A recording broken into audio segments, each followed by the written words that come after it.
Hey everyone, Mike with Monkey Fab. So I got this little belt sander and I'm trying to mod this motor, and I posted a thing up on Sloppy Mechanics saying, hey, someone give me the frame size so I can figure this out and get this changed out, and I'll do a video showing you guys how to mod it.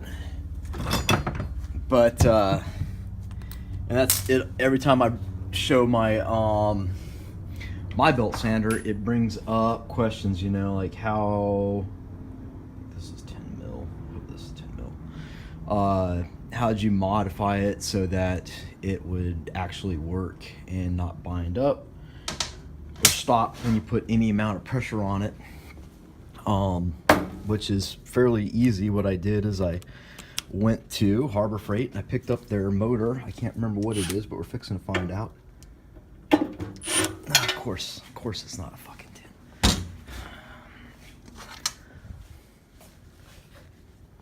Put this down. Put this down. No, of course not. Of course not. So, there we go. It's 12mm.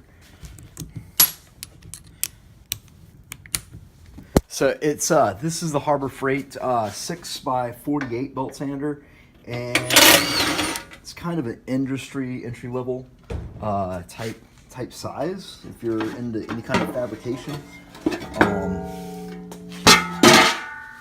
So the motor that I have on this guy is a 3 horsepower, and it's just the Harbor Freight 3 horsepower motor. And what I did to get it to fit was I unscrewed this base. This base just over here. This base just bolts on to this rigid kind of like stand. This cast iron platform here. I put two 3/8-inch spacers in there and found some longer bolts and just bolted it back down. So that basically just raised this whole platform up. Like this stock little screw dilly just fit fine. Obviously I don't have a disc sander on there, and I have a disc sander but I never use it. And then I just kind of cut some little feet to make this actually fit, and you have to relocate the capacitors. This motor isn't meant to live underneath a belt sander because of all the metal shavings that come off of there. So I made this little fender. I didn't the first time, and it used to bang and pop and shoot sparks out, and eventually it burnt itself up. But this seems to be doing a little better with this like little aluminum cover that I made just to kind of shield it from the majority. You can see that it's keeping it relatively clean in there.